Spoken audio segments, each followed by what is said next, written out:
Okay, good afternoon, everybody.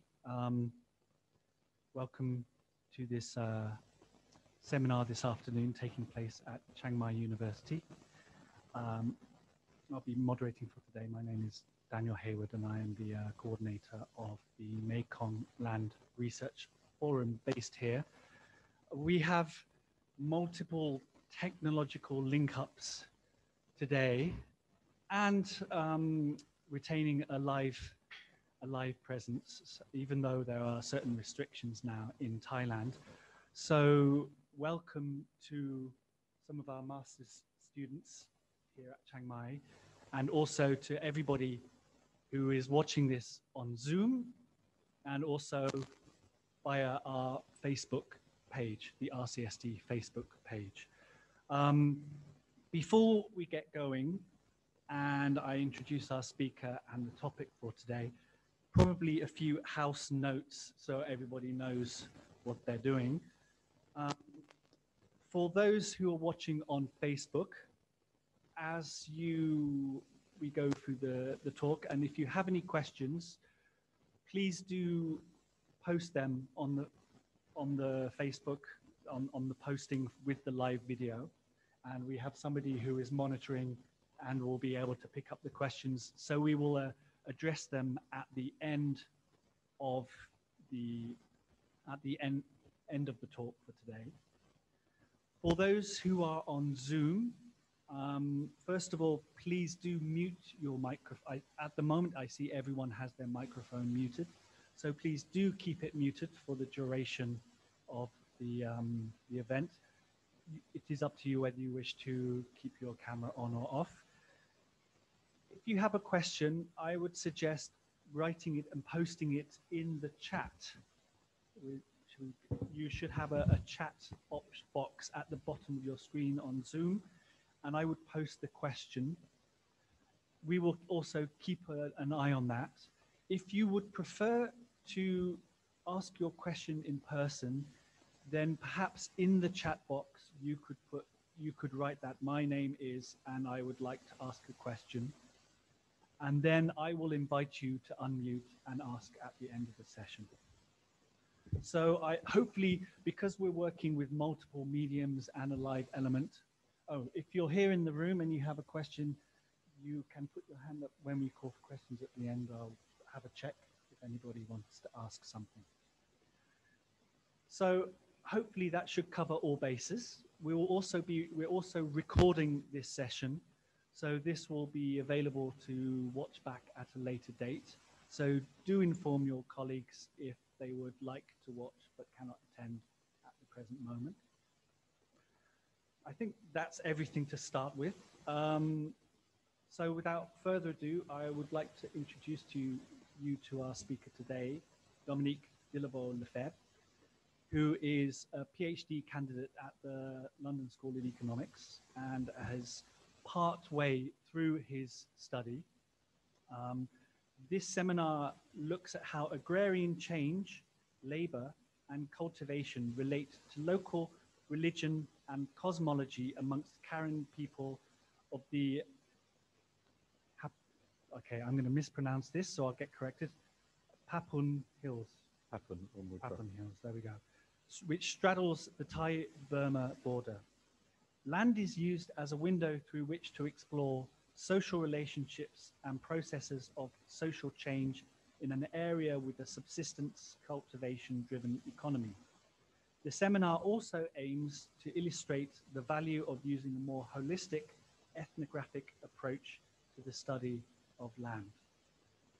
So without further ado, I'm delighted to hand over to Dominique, who will have, we'll see how it goes, but it'll be around half an hour to speak. And then once we've completed, have a few words, and then we will open up to any reactions or questions. So Dominique, over to you. Thank you, Daniel. And thank you everyone online for attending and everyone here at RCSD. And thank you very much for having me. Really appreciate it.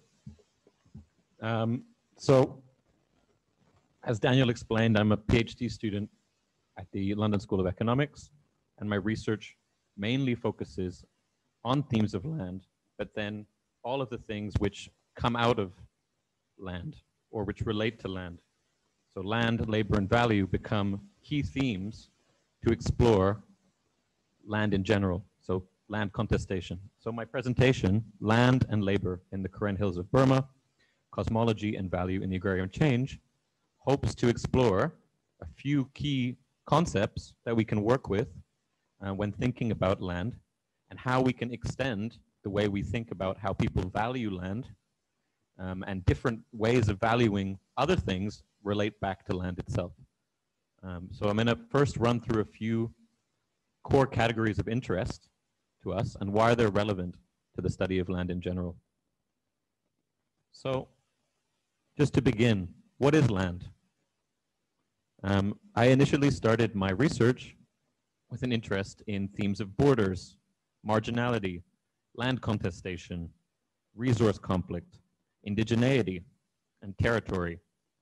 Now all of these things come together through the theme of land.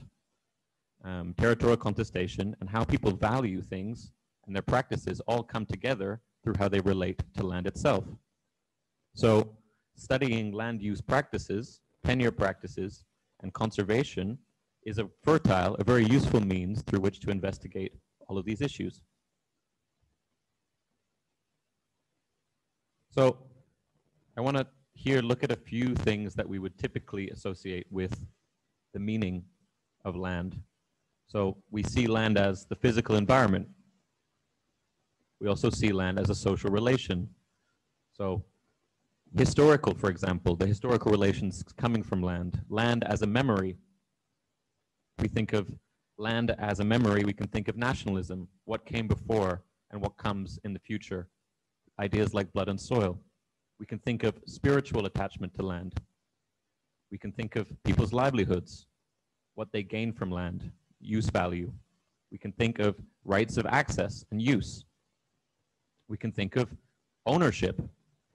We can think of things such as customary ownership. How do these things differ? And whether customary ownership and ownership itself are a false dichotomy. Maybe these things are not necessarily opposites. How do we think of ownership in an economic sense and customary ownership in a social sense? So this comes over to people who would define land as an economic relationship. So land here becomes a possession. And then here we can think about ideas as land as a location of extraction, appropriation, and occupation, but also land as a source of capital. So here we also have livelihoods. People can see land both as a livelihood in terms of a social relationship, but also a livelihood in terms of an economic relationship. So these are kind of things that are in tension when we think about land. So I kind of want you to keep these issues in mind as we go forward. And I turn to the next slide, which is, what is labor?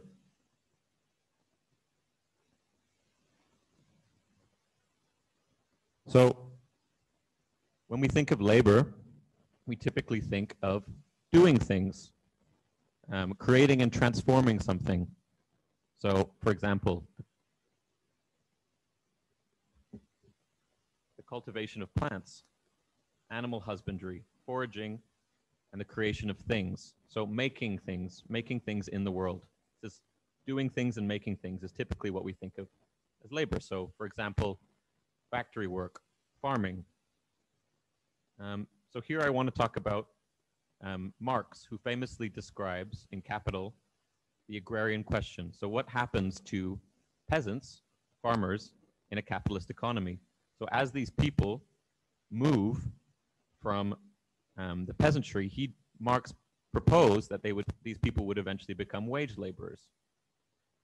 In one case, some would become landowners, and there would be a rural middle class. And ultimately, these people would transition to a capitalist mode of production. So they would go from being peasants or farmers into a more capitalist mode of production. The second alternative in this agrarian question that Marx presented was that these people would become a collective political unit, so that all of the farmers, all of the laborers would come together into a unit of agriculture production at a national scale or global scale. So here, I want to kind of think about the relevance of Marx's ideas in thinking and examining land. So if we look at the social relationships underlining unwaged labor, for example, and incorporation to capital markets. So for example, people who are not being paid for their labor, they're just working in a subsistence economy. We can see how land becomes a crucial site for dispossession and struggle. Land becomes a place in which workers can refuse work. They have power in their negotiations with capitalists, for example.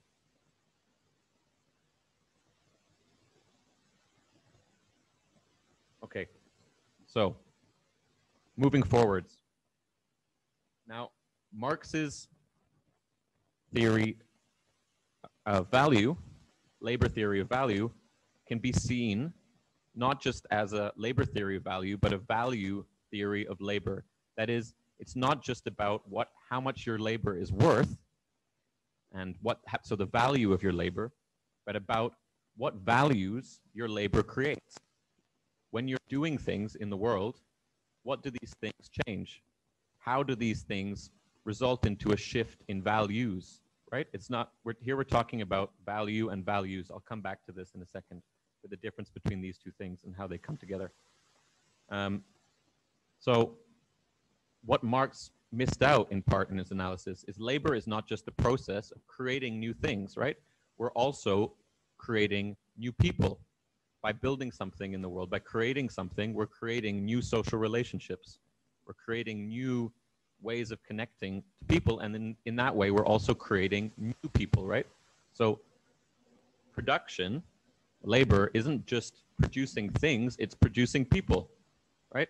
So in that way, it's not just a theory of a labor theory of value, it's a value theory of labor. That is, it means that the way we value things changes through the process of laboring, but it's also a process which is aimed at the creation of new people. This is the critical thing. And then also Marx's insights miss out lots of things, such as care work, so unpaid, unwaged labor. So if you think of, these are lots of insights that came from feminist scholars. If you think of all the labor that happens in the household, this was traditionally not incorporated in his general scheme of things. So, as the slide says, things that are meant for human use, production, but also involve in the transformation of material conditions, which lead to transformations of people. So this process happens over and over again. We build new things. These things make new social arrangements. We build new people. So I also want to talk about expanding production and labor beyond the human. So think of it's like relationships such as care or producing new things. These aren't things that just humans do, right? Animals, plants, they also produce new relationships. They form new things. They form new kinds of relationships between things. They produce new kinds of people just by their existence. So in this way, we can include the labor of humans and non-humans in the way we conceive of the world. So this is kind of an extension of the way Marx thinks about things.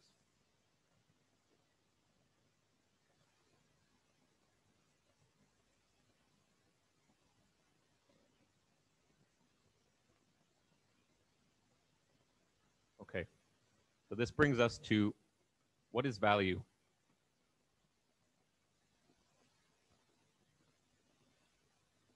And why is value important for the study of land? So value is meaning making, right? Values, the values we hold. For example, your moral values. What do you believe in? What do you think is good, bad, ethics, right? These are what we traditionally conceive of values. But then we also think economic value. So how much is something worth? What is the inherent worth of something, or the value that we ascribe to it? So the idea here is to bring value and values together. We are traditionally taught that they are separate things, the economic values and the values we have. So how much, my moral views about the world, how I conceive of the world, and economic value, we traditionally see these as separate things. But if we bring value and values together, we see that they're two sides of the same coin. So value, worth, and values, what is good, what is seen as valuable, moral, and ethics, can be brought together, right? So I ascribe value to something. This is a moral position, but this also becomes a position of economic value. These things can't be separated. So I think this is something that we can think about theoretically when we think about value systems. So here we turn to a quote from David Graeber, the late David Graeber, who says that if value systems create a potentially endless series of little worlds, right? All of the different moral judgments we have in the world, they create different kinds of worlds, different social worlds. And the ultimate stakes of politics are negotiating how these worlds come into relation with one another. Then the obvious question is how. So this is something I want to reflect on, is how do different values, how we relate to each other, what we think is good, what we think is bad, how our ethics and moral compass, how these things shape the world we live in, and thus, economic value and all these things kind of come together in a wider formulation. And then we can think of politics itself as a project of contestation, so of kind of constant negotiating between different kinds of value, right? What I think is good and what you think is good, they're constantly in conflict. So if we think about politics in that way, right, different kinds of value, for example, a subsistence-based economy versus a capitalist economy, what are the different value systems that are at play there? How do they interact? How do they come together? How do they contest with each other? How do they create a new world ultimately in different kinds of people? And for me, this is what social life is about, right? It's the reproduction I talked about of people, the reproduction of things, but in turn of people. So we can think about all these things, land, labor, and value, as kind of coming together in this way, as a contestation between different types of value.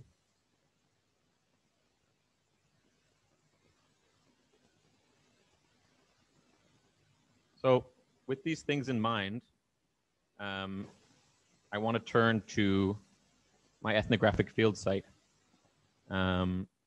which is in the southeast of Myanmar, Burma, in northeastern Karen state, in an area known to Karen people as Kothule, or in other words, also known as Mutra by the Karen, the Pakenyo people living there, Ska Karen, or the Hpapun Hills. So this area largely falls under the administration of the Karen National Union, which is one of the large non-state armed groups in Myanmar. And the area in which my research took place is in a largely agrarian subsistence community, so largely farmers, but also soldiers, and lots of administration,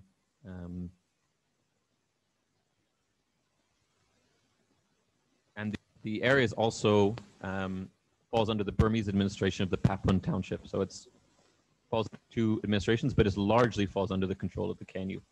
Now, it's important to note that this area is an active conflict zone.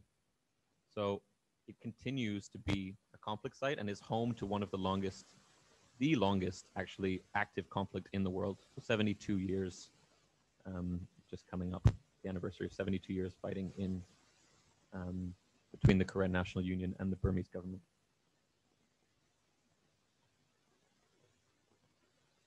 So I want to talk about a few key themes that emerge that when people usually talk about this area, the Mutra Hills, the Hpapun Hills, Kothule, and one of them is militarization. So the area is obviously, as I've explained, heavily militarized. And here are two interesting quotes. One is a ta, which is a Karen poem, or prose or verse. Also could be a prayer, which refers to conflict. So Let the stars from heaven fell, upon earthly conflicts severe lie hell. Trample Thaw-Thi 7 times, subjugate Bog-Aw 7 eras. The twangs of bows they do not know, flying spears are none to fear. Let the stars from heaven drop down to earth, where men vainly struggle, waging wars. So this is a unofficial translation of a Ta from Song La, which is one of the Karen historical texts. So a native ethno-history written by a Karen historian, which brings together lots of different Karen stories. And the other quote here, this is from a friend when I was living in Mutra, who told me, maybe the world has been to war forever. Lucifer and God were fighting before man existed. Like Israel, Palestine, Egypt, and Jordan, we've always been fighting. So here, let's go back to values. What do these quotes tell us about local values and how they see the world as it relates to militarism? So through militarization, different value systems come together. You have values of autonomy. The local people continue to be fighting for autonomy against the Burmese government. We have values of solidarity, of people coming together through conflict with a common goal, but also the value of land itself, right? What does a nationalist struggle tell us about how Karen people value their land? What are they protecting? So this is something that I want you to kind of reflect on. In the first quote, we can see references to both animist themes. Thaw-Thi Ko is the tallest mountain in Karen state. This is a very spiritually important place in Karen animism. And you also see references to hell. So you see this mix of values which come from animism, Karen animism, which I'll come to later, but also Christianity. So I think you can see these kind of shifting and differing values all coming together when we think of themes such as militarization. So here's a photo of troops in the Karen National Union Revolution Day last year. So as I mentioned earlier, the area falls under the Karen National Union's Brigade 5, which is the strongest, most militarily powerful of the KNU's brigades, and the one kind of currently in the most active conflict. So it's still kind of the leading faction in resisting Burmese occupation amongst Karen groups, even though the Karen National Union is currently in a ceasefire, as many of you know.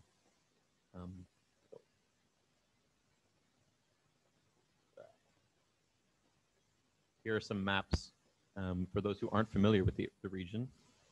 The map on the right is a map of different ethnic armed groups, ethnic armed organizations. In Burma, you can see they're all primarily located in highland areas around the border, with KNU's territory in the bottom right of the image, so the southeast of Myanmar, in the light purple. And then on the left, you can see a map of the general area in which my fieldwork occurs. And you can see the big red soldiers are large Tatmadaw, Burmese military battalion headquarters. And the small stars are military outposts throughout Karen state. So you can see there's a heavy, what Karen people would call occupation of this area by Burmese forces, and still quite strong resistance by Karen people in the area, soldiers. So moving forwards, another key theme, which a lot of people have been exploring in research-wise in this area, is conservation.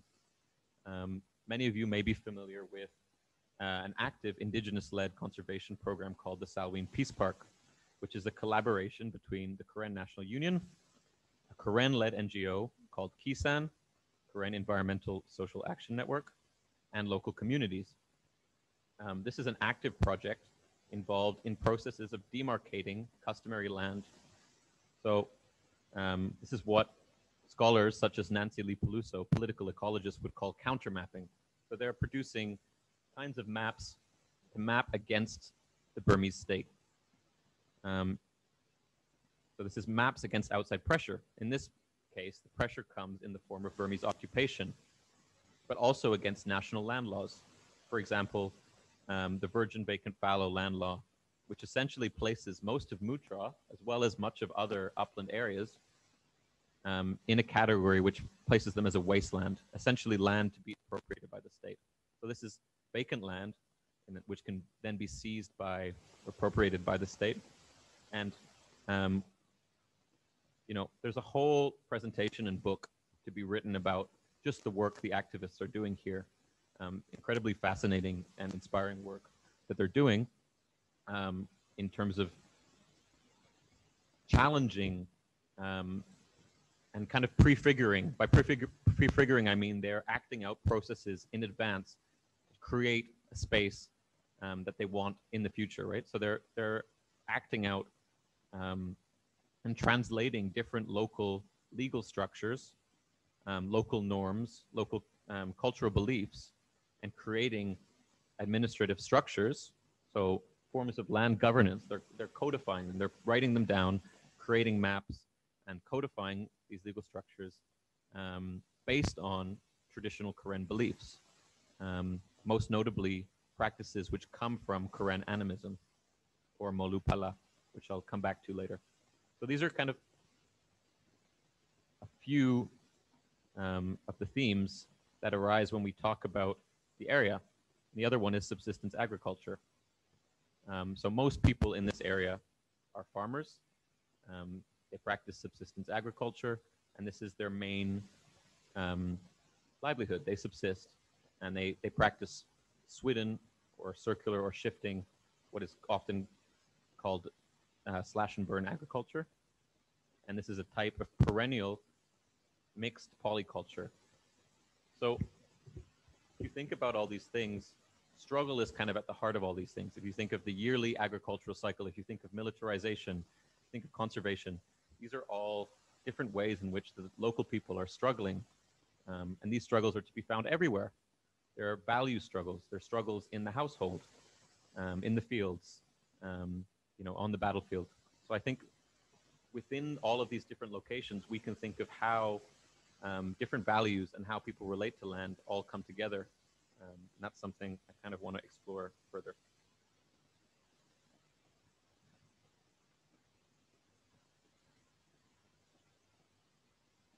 So here I want to introduce Molupala.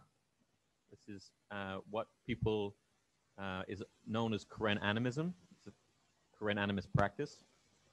It's also known as Prafuko or Ohe amongst Karen people. And Molupala literally means to feed one's ancestors. It's mother, father, feed. So within, there's a lot to be said about Molupala, and it's an incredibly wide subject again. But within Karen animism, humans are essentially caretakers of land. They're borrowing the land from various different spirits which appropriate the landscape, which inhabit the landscape. Now, the labors of humans on this landscape have to do both with sustenance, looking after themselves, but also looking after the different beings, different entities, non-human beings which inhabit this landscape. Now, within this practice, there's rooted in ritual cycles. So there's a whole array of rituals which follow the agricultural cycle. So if you think of the yearly calendar, there's a whole set of different rituals which follow this kind of key events within the Swidden cycle. And critically, the landscape is inhabited by a whole bunch, as I said, of more than human beings. So we can categorize these things in different ways. I mean, some people might call them ghosts, spirits, souls, potent energies. I mean, there's a whole list of ways which you can translate them. I don't think translation often fails when we think about these concepts, which is why the work that environmentalists are doing, for example, Kisan, in translating these things is incredibly interesting, because they are negotiating between different kinds of value, right? They're trying to show a set of practices, spiritual practices, but practices to do with land, and codify them legally, right? They're trying to put them onto paper and define them. I think this is something really interesting, and that's a really fertile grounds for future research, is how activists look at different practices and translate them, and academics as well. So, I mean, people have been spending years trying to define these different practices and calling them different things, and people often get quite upset when you explain one practice as, you know, this is a spirit, or this is a this kind of thing actually, or no, it's not, it's just an energy, or, you know. So I think what's most interesting and most relevant, I think, is how these beings affect people directly, right? So whether or not, however we define them, they have real effects upon people. And those effects, I guess the best way of describing it is more than human, these more than human things, which are in the landscape, they also have values, right? Sometimes these creatures, like God has certain values, right? God asks you, Christian God may ask you to do certain things. These beings have certain values as well. So I think what's most interesting is to look at how those values translate into people's actual practices. So in brief, just to go back over Molupala, it's a form of local religious practice grounded in part by seasonal rituals marking various points of the Swidden cycle of cultivation, as well as cycles of procreation, so reproduction, birth, death, which tie both animal birth and death to human rituals. So it connects both the human and the non-human in this respect. At the core of these rituals is the household. So where one's born, where one dies, is the core of animist practices, alongside smaller rituals which happen in fields, in different locations, in streams, mountains, rivers, etc. But the most important ritual within Molupala is called the Taobra, Taohe ritual, which is a secretive ritual. And these are often called founders' cults, these religious practices. So one could say ancestral worship. One could say define it as a religion. One could define it as a practice. But essentially, people see these as practices where there's potency and energy of some sort emerging from spirits of place, as well as other spirits which travel around the landscape. So again, this is something that other scholars, other academics, and as well as Karen activists have described in depth. I don't have time to go into all of these things within this presentation. It's, you know, again, it would be a whole presentation in itself. But I mean, there's a few things that I want to mention. So the spirits, the energies that reside within people are called kala. And these kala reside in a variety of different places in the body, most notably in the head, so on various parts of the arm. And these spirits, in the past, they've been called souls. I think this is incorrect, but anyway, they can move in and out of the human body depending on various things, and this can cause people illness. So that's just something that I'll mention in passing and maybe come back to. So the way that I've described Karen animism or Pakinyo animism is perhaps too restraining a way, perhaps too much of a small definition. So I think that a good way of describing it is that all of the rituals and processes that happen are celebrations of collective labor as well, both past and future. So, you know, as they're tied to seasonality, they're celebrations of ongoing laboring processes, you know, birth and death, and the spirits associated with the sources of life which come along this, right? So people's livelihoods are tied to and rooted to certain places and to certain spirits, and the reproduction of these relationships with spirits and with people lie at the heart of this. So in this way, the landscape interacts with humans and other humans in different kinds of ways.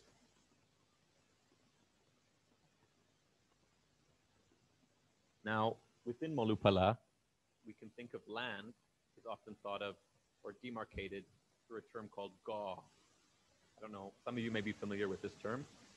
Gaw refers to country in Karen, but also land or territory, but also like a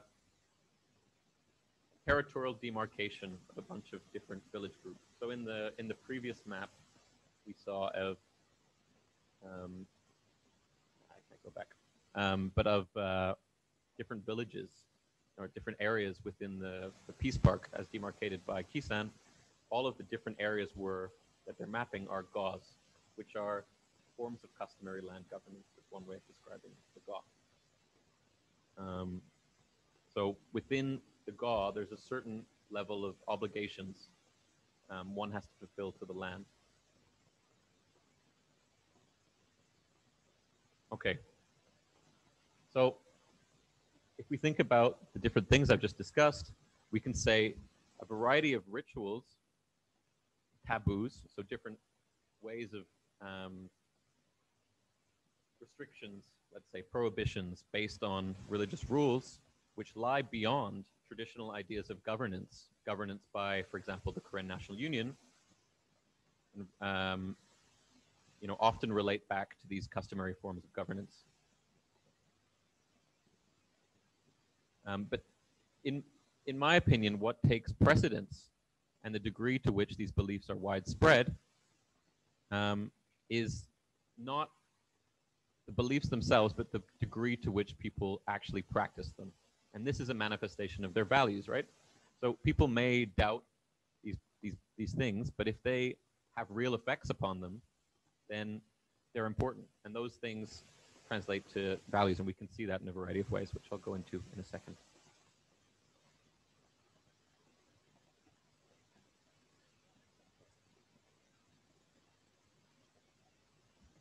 So the next key theme in the area is Christianity. And this is something which I think certain recent studies have underplayed this role. I mean, there's a certain fascination with traditional religions, animism, for example. But actually, the area in Mutrar is dominated by Christians. Most people in this area have converted to Christianity. So I think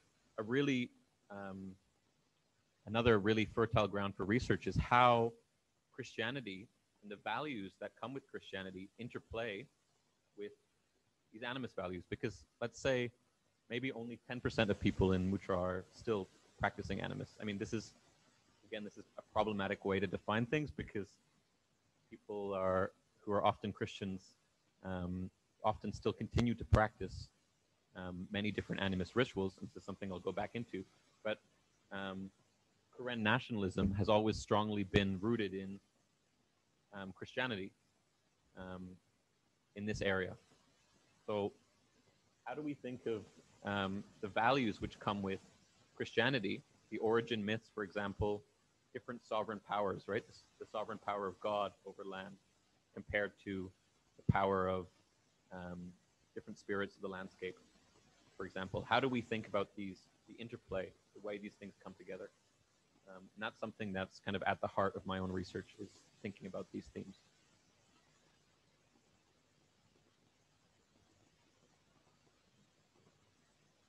Okay. So now that I've unpacked quite a lot of stuff and run through it all quite quickly, I hope your heads aren't hurting too much, as much as mine. But I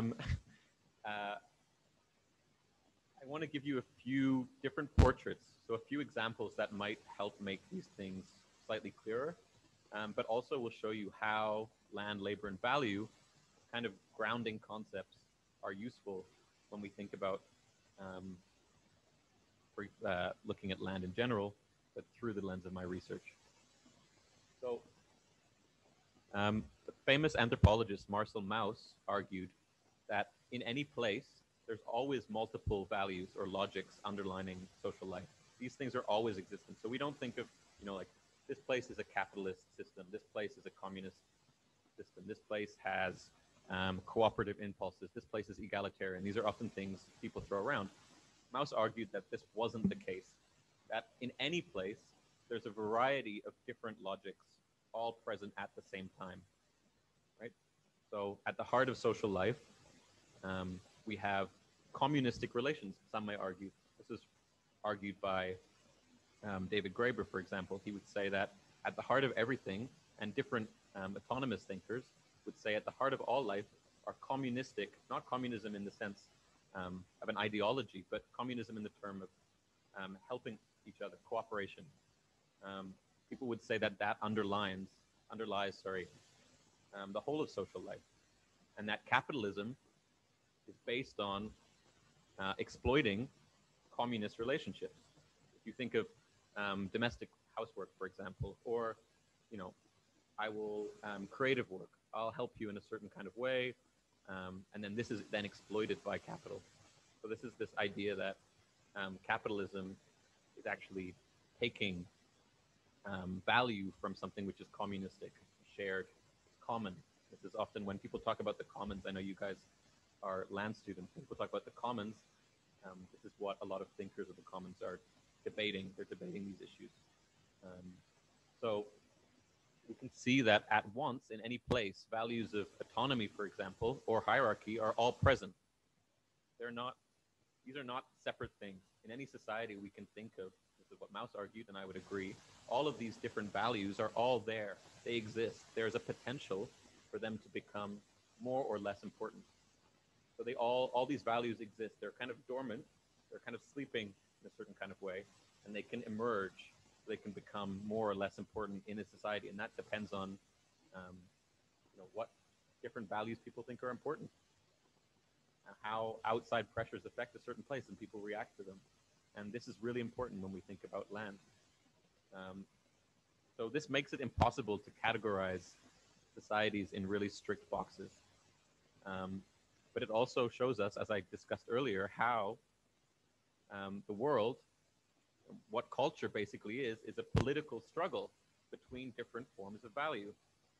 So there's this competing forms of value, you know, like more individualistic tendencies, for example, more communistic tendencies, solidarity.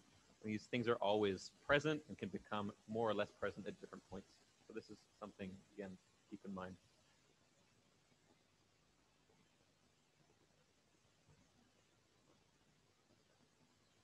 So going back to what I was just discussing, I want to talk about the value of autonomy in Mutra and the importance of subsistence and how these things come together. And I talk about this in transformations in mutuality. So by mutuality, I mean kind of coming together, a solidarity, and a transformation in that form of relation between people through religious ethno-nationalism in the area. So this comes back to what I was just discussing. What are the arenas in which value is contested? How does this relate to land? Right? Going back to land, why is this important? Why is this even important? I'll try and show you why it's important. So surely if we look at the processes of agrarian change, we have to look at socio-cultural change, right?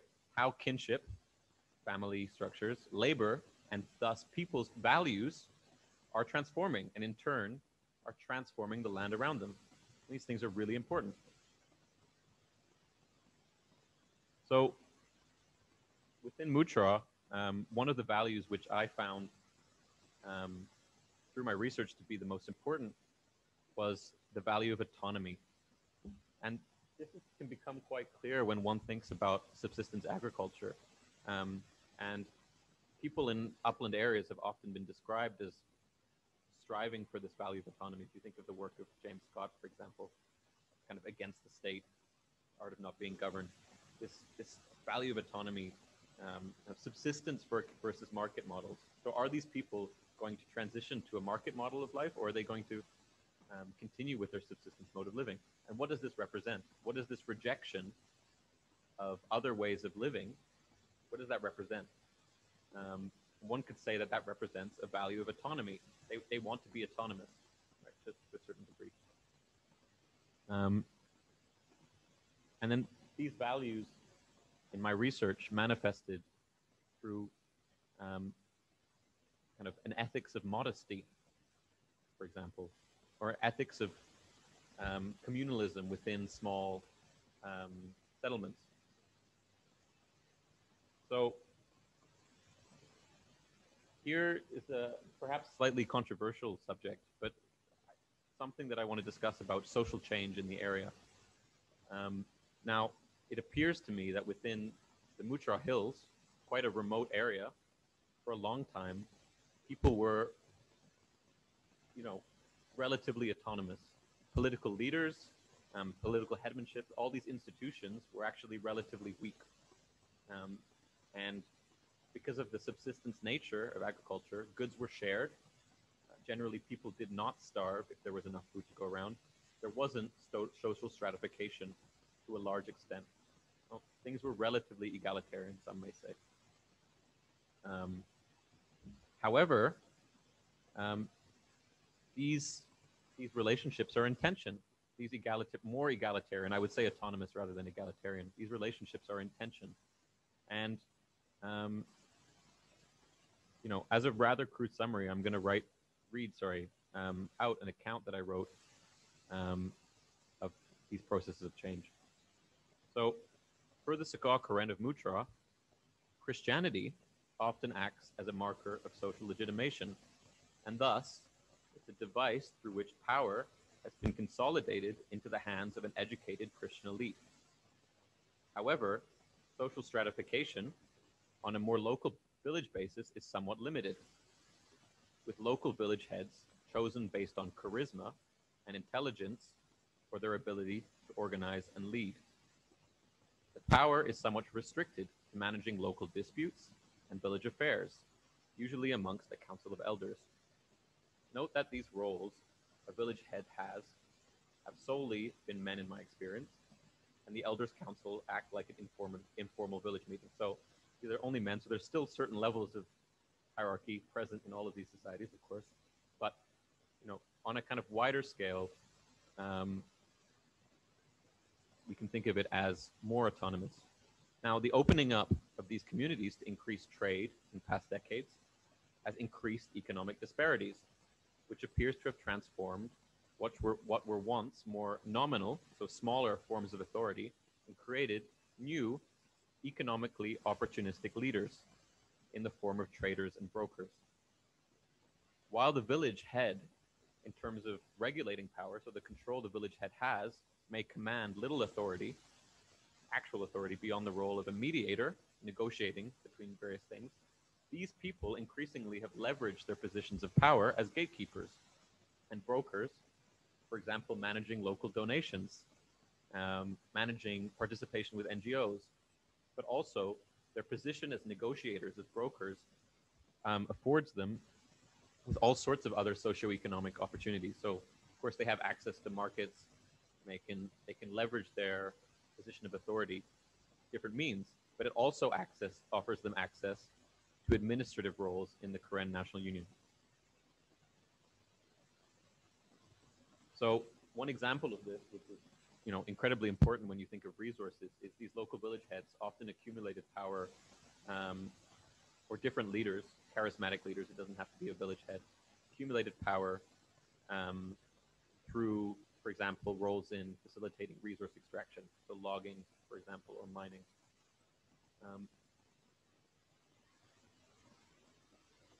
So here we can see that social stratification was far more limited prior to localized militarization. So these local headmen held a certain sway, but this is a case of relative autonomy. So they had some powers, but now increasingly, these leaders had, if they wanted to, they could have more control over accesses to certain resources and thus gain economic power, which completely changed the dynamics, the local power dynamics in the region. So you could say that there was a shift, even on a village level, as the Karen National Union became more present in these areas. So this is something I need to explain briefly, but in these areas, the KNU has really only been present since around 1985, 1990. I mean, there was people from these areas who were members of the Karen National Union. There was recruitment of soldiers from these areas, but the Karen National Union only moved up to this area around late 80s. So when this happened, other values, so new social hierarchies emerged, which challenged existing social structures, which were more egalitarian.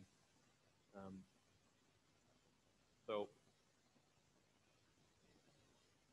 I guess there's a lot of questions here to go further with, but I mean, you know, one could say that this is a tension. I don't want to say that this is absolute, that these social structures totally changed. And this is something which is continuously being challenged, right? These are values. This is why I'm saying the value of autonomy is incredibly important. On a village level, people are constantly challenging this. This is why I say the value of autonomy is important. It's because local people were constantly saying they were unhappy with certain people accumulating more power.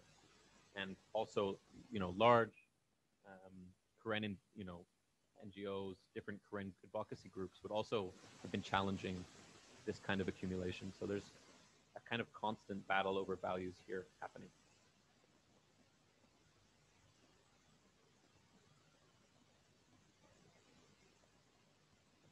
So I'm wary of time here. I'm going to skip forward, but I had a section here on Karen animist rituals and the value of household rituals, and I'll kind of skim over it slightly, very quickly. But just to say that, as I discussed earlier, there's a variety of different rituals relating to the agricultural cycle, which are immensely important to Karen people. And what I'm interested in my research is how these rituals persist over time, how they change. If, for example, if someone in a family becomes Christian, do they continue these rituals? What do beliefs, in this sense, what do beliefs do to these rituals? And then I guess perhaps the most important aspect, just to skip through a little bit, is how displacement has affected these practices. This is something which has become one of the core questions in my research, is how religious transformation and displacement are linked. So if you think of Karen religious practice as being rooted in a place, right? As I described, a lot of these rituals are based on your village and the place you live in, the ritual cycles surrounding agriculture. So what happens when there's increased displacement due to military conflicts, for example, or infrastructure projects, as there are many in this region? There's large road building activities in northern Karen state. So if we think of the ongoing military tensions, and if you think that a lot of these religious practices are grounded in people's sense of place, they're rooted in where one's born, right? So if you can't return to the place of your birth, which is essential to one of the core Karen animist practices, what happens? Now, in my experience, speaking to people, this has led to a shift away from Karen animism. People have to renounce their role in a family. And so what does this mean in terms of land? When people renounce their religion, they often convert to Christianity, because the effects of not returning to their house to practice a certain ritual, the Taohe, the effects of this on them and their family are so significant that they would rather convert to another religion, in this case usually Christianity, than have the consequences affect their family. This is, again, something incredibly complex, but we can see here how potential external factors, in terms of conflict and infrastructure, affect shifts in, what we would call culture, but what I would say significant shifts in values. Of course, there's lots of other drivers as to why Christianity is further in the region, and people could argue that these are more significant, right? For example, proletization in refugee camps along the border, large Christian presence, the history of missionaries in Karen state, all of these things are important. But what I'm saying is, part of the thesis is that displacement is actually leading to a furthering of conversion because of the way people value and relate to land, and aren't able to continue practicing certain religious practices. So here, I want to try and round it up a bit on some critical questions.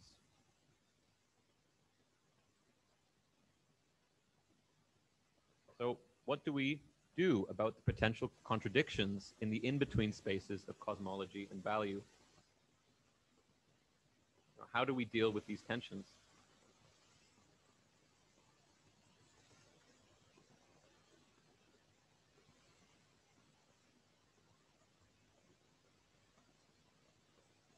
How does this account, of land, labor, and value give us a reimagined account of upland peoples? So many people who would have read James Scott's work, these kind of historical grand narratives about what indigenous upland people in Southeast Asia experience, they often stress mobility, movement, and flight, persecution as critical elements in social life. However, as I just described, local accounts and practices of conversion from animist practice, Molupala, highlight the difficulty in continuing critical ritual elements of these practices when the inability of returning home occurs. So given that upland people, especially those residing in Hpapun, in Mutra area, have been faced with years of displacement, this provides a problematic. That the seeming present in persistence, the not continuation of animist practices and conversion to Christianity, it doesn't fit with the model of saying that these people have constantly been in flight, because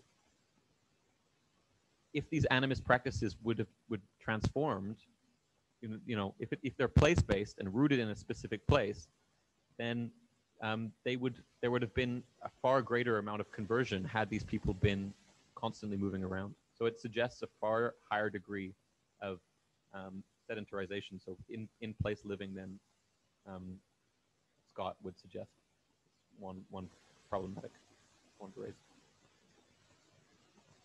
Now, animist revivalism is another theme that's really interesting. So within this area, I said there's a decreasing number of animists, but environmentalist groups and other Karen groups and local people are re-embracing animism and reimagining it in new ways.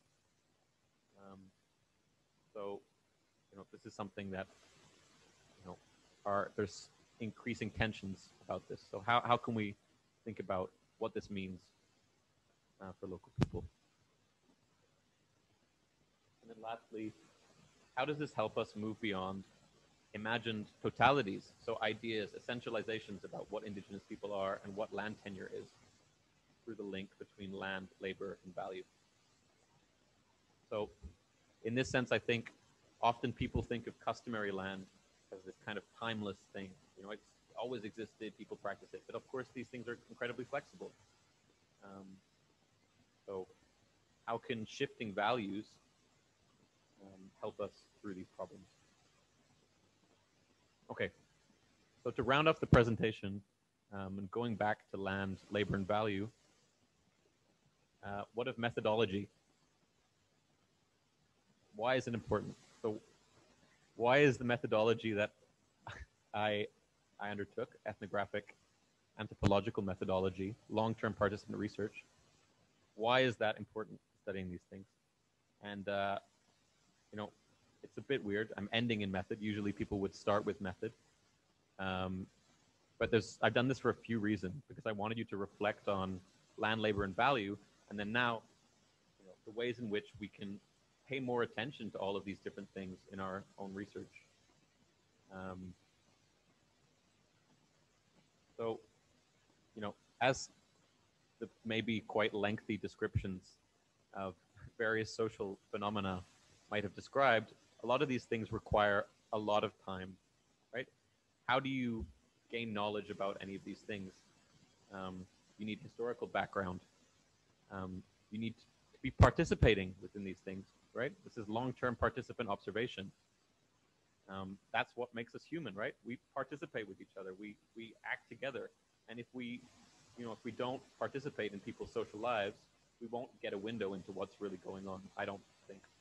We can gain some insights. I wouldn't want to discount other fields in the way they operate. But I think, you know, a long-term commitment to a place and a group of people creates social bonds with those people, which opens up the social world for a researcher.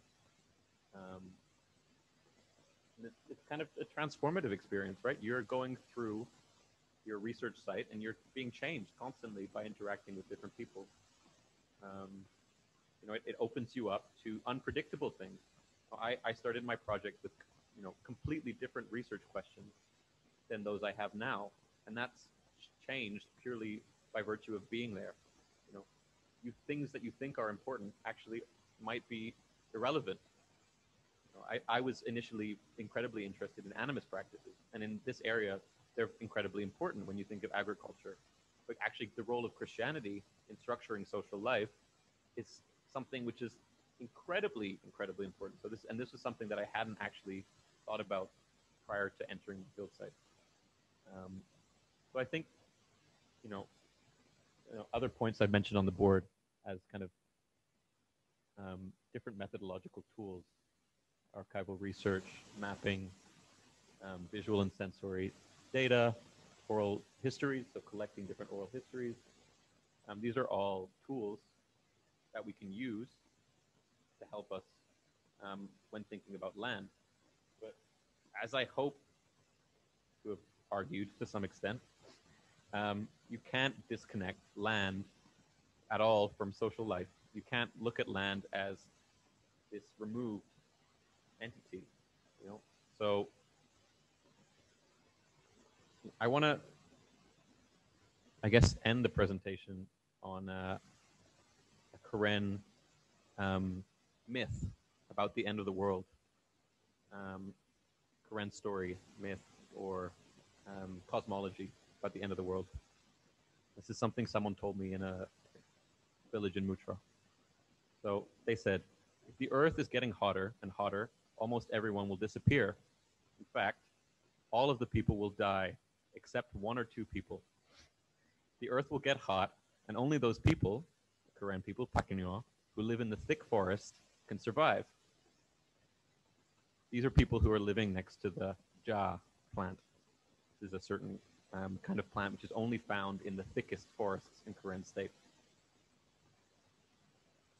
So I was also told that her parents had told her that only a small group of Karen people who are animists will be the people who survive.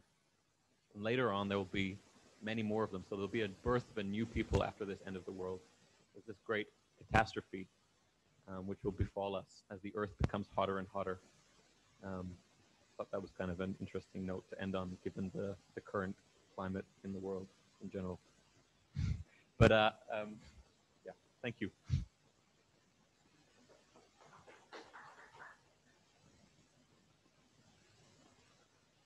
Thank you so much, Dominique.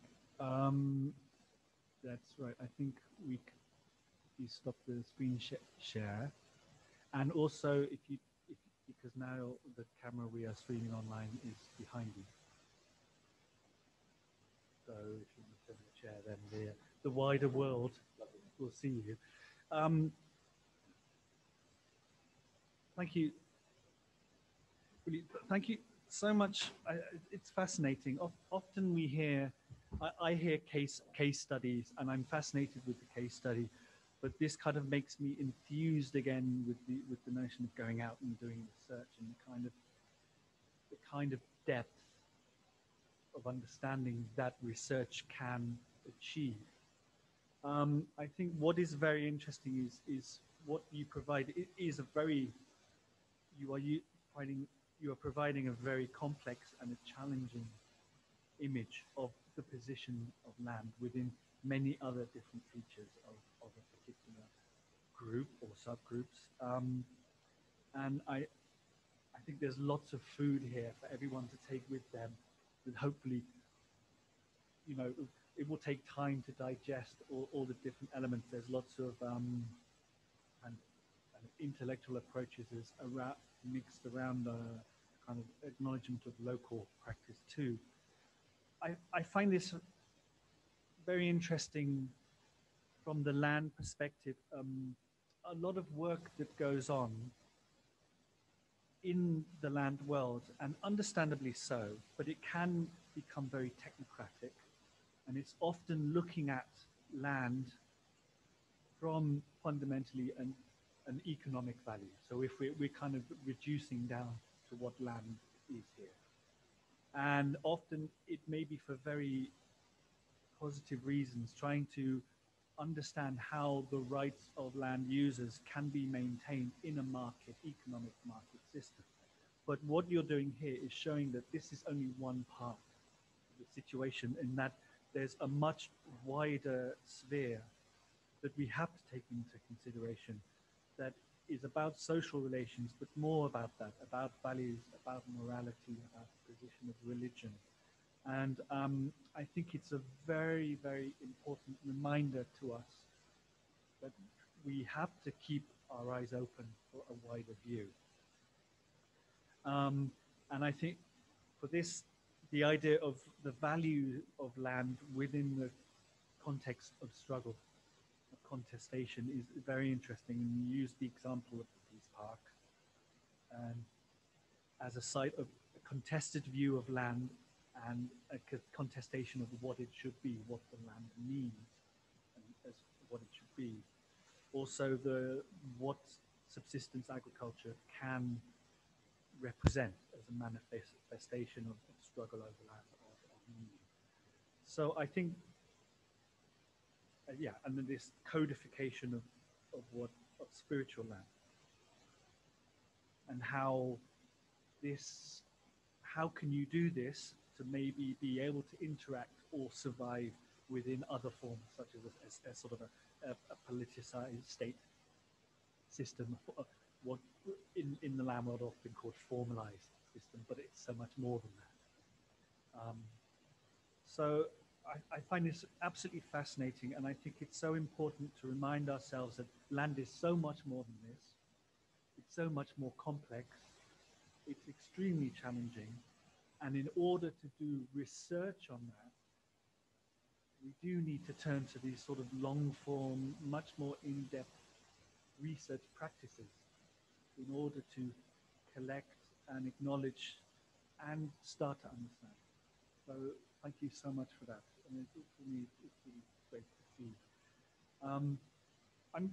I will stop there. I have some lined up questions of my own interest.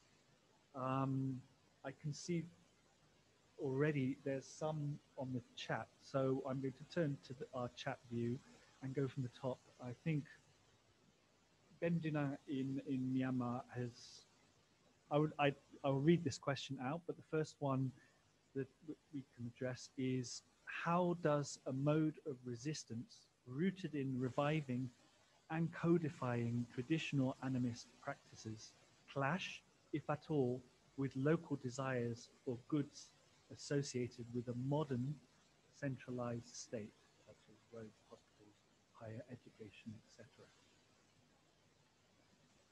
Hey Ben, thank you. And this is an incredibly complex question, and not one that I think I can answer within the presentation at all. But if anything, I would say that it doesn't necessarily have to start.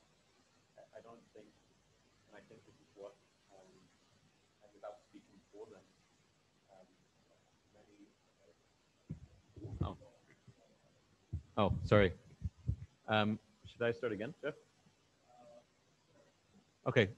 Yeah. So I was just saying I don't think I can really answer your question. So, but if I'm to speak for local people, which I don't think I really have the right to, but I would say that a lot of people who are codifying animist practices would say that they don't clash with desires for a modern centralized state. I know there's probably a lot of debate over this, which is, I'm sure, why you asked the question. You know, a lot of people have challenged how people in Mutra, for example, have not, been able to gain access to a lot of these elements of the centralized state. But I would say local people,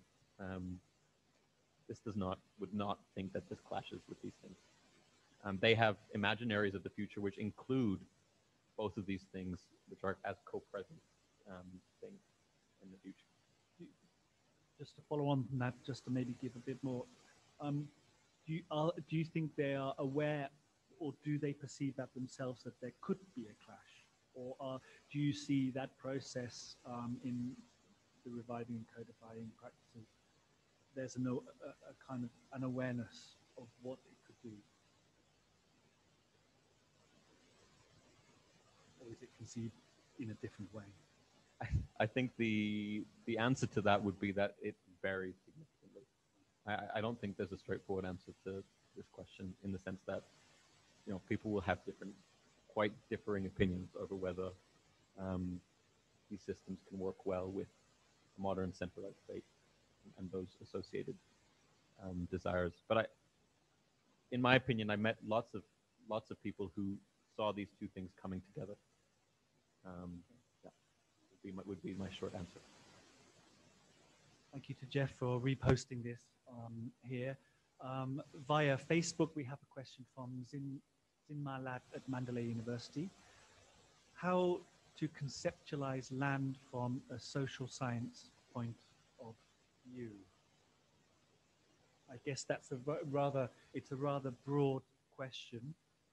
And in a certain way, I think this is what you are trying to do, or trying to represent in the presentation, that it is trying to incorporate many of kind of, that there isn't some sort of unified view, that there is this whole spectrum of values. I'm sorry, I'm answering fully. No. I mean, yeah, you're entirely correct in that. How would you conceptualize land from a social science point of view? I would say you would see land as a social relationship, right? Stop looking at land as if it's something external to the human, but always being co-produced by people. And then this is where what you were saying about values is exactly important. So how we value various different things will shape land. So this is, as I was saying in the presentation, it's a constant site, a contestation of clashes between different kinds of value. So different ways we want to see the world. And this is what land is. Land isn't just a good to be expropriated. It's not just something which gives us things. It's not just useful, but it's also, you know, something we recreate. This is a social thing. I think that's how one would start approaching it. And there's a very long. We can see if any of the subsequent questions then kind of come back to that, so we can build on it a bit. Because obviously this is the point of a long and ongoing discussion and investigation. But I think as a starting point to consider, I think that's very good. From our own Ajahn here in Chiang Mai, from Mukdawan Sakbun, we have a question on Facebook. So thank you, Mukdawan. In the context of Mudra, how people who value different religious practices reconcile and strategize the Molupala for the Karen's subsistence amidst the increasing threat of other states' imposed economic and social values? Very interesting question. That's a fascinating question. I mean, I'm particularly interested in this question in the, you're saying reconcile and strategize. I've always liked to look at culture as being successful political movements. So if you think of cultures as constantly debating between different kinds of values, then a culture is like a successful political movement. So in that way, people might use one certain part of their practice strategically, right? To gain, something politically, to gain something culturally, to gain something in the world. This is, right? As I'm saying, the world is a constant negotiation, as I see it, between all these different kinds of value. So if people think of Molupala, a religious practice, they might be strategically using it to further their own aims. Sure, it's being revitalized for certain purposes. Whether those are tactical or not, to me, seems besides the point, because that's what culture is. Culture is this constant political struggle, of values, the successful political movement. I always like that, the way of looking at it. I don't know if I've answered the whole question. It's incredibly detailed.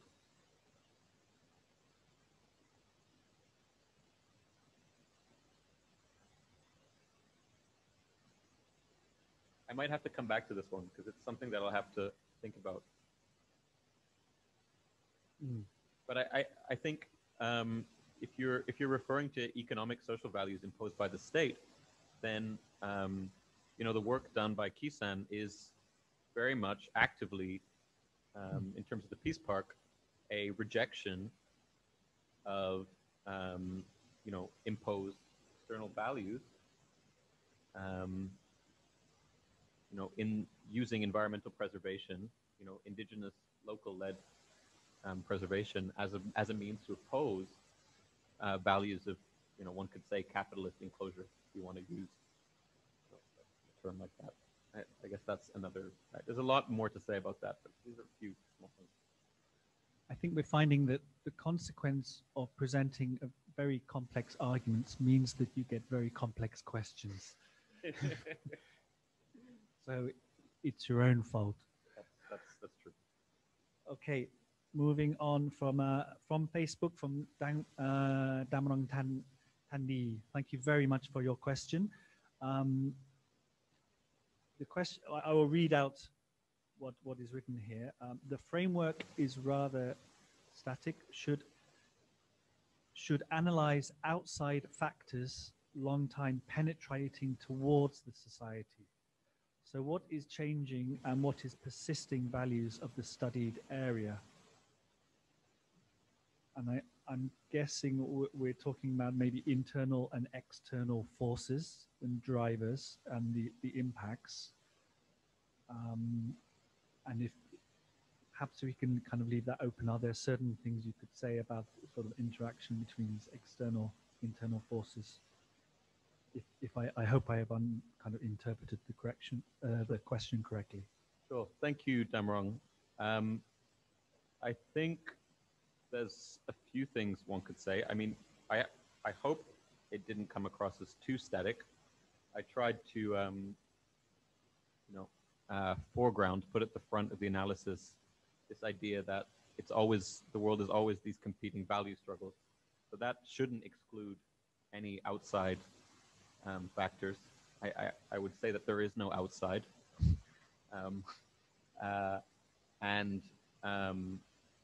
The society isn't a holistic thing. It's not a closed, bounded thing. It's constantly interacting with other factors. So I don't see it as being static. And I think, something that I've been looking at is the role in which infrastructure projects, and I mentioned this, are affecting people in the local area and how conflict is affecting people. So I don't think those are what one could call inside factors, but are part of the world. I don't think this inside-outside distinction to me seems rather static. But thank you. I'm going to add one of my questions onto that because it's very closely connected. One thing I was curious, within the people you spent time with and spoke to, is there do they recognize a tangible threat to losing their land? And how does this impact upon the sort of value-based views of land? Wow. Yeah, I mean, this is, again, a great question. And when you think about tangible threat, absolutely. I mean, this is another whole presentation you could have about the impact of violence and conflict and land struggles in the area. I mean, this is something people live with on a day-to-day basis in this area. They're constantly feeling the presence of, for example, Burmese military occupation. This is a very tangible threat. They can hear mortars in the distance. I don't know if this is necessarily what you're asking, but I mean, there's this intense militarization. I mean, relatively low intensity warfare, but it continues year by year. People have experienced cycles and cycles of displacement, right? You have families who've been displaced not once, but twice, but several times throughout their lives, right? So this is not only a threat, but it's something that they've already experienced. They've already had to move. They've already had to lose their land. So I think this tangible threat is something that people live with all the time. And it's interesting, when I was there, you start to normalize those. I mean, I know you're talking about land, but you start to normalize those threats. You start thinking of you start seeing conflict as something that's part of the everyday. I'm not saying I was involved in everyday conflict, but you feel it around people you live with. This is part of their daily lives, and this is very much what you see manifested in a lot of Karen forms of Karen nationalism. You know, a lot of the nationalist movements here are rooted in this fact that they feel like they've been, and they have been, continuously dispossessed of their land. So what is that? This is a kind of continuous threat. This has manifested itself through a variety of different things. And nationalism is one of them, right? Reclaiming back land that people see as rightfully theirs. I don't know if that answers the whole question, but it gives a view, kind of a view into that. So thank you. I think we have a question. We will come back to this. There's still plenty of questions in our chat line, and we will look through all of them. But I think we have a question in the room. Correct me, Mr. Lin Huan.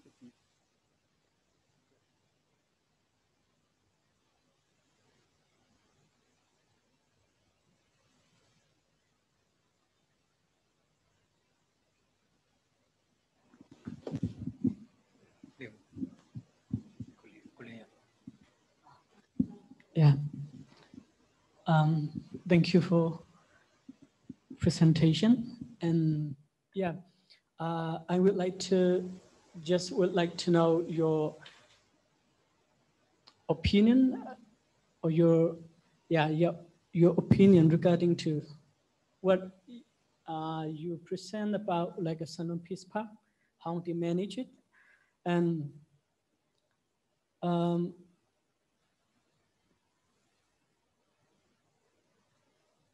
do you think like this for management can be formalized for, because like all the states are trying to come up with like a federal state, or before the federal state, we are still struggle with centralized management in the country. Under like a centralized management, can it be formalized, or how do you think this practice? And another question, like if I'm right, how I understand, like you talk about the value of autonomy and the importance of subsistence. You mean subsistence is the subsistence agriculture or something? It is important for the autonomy. So how do you think?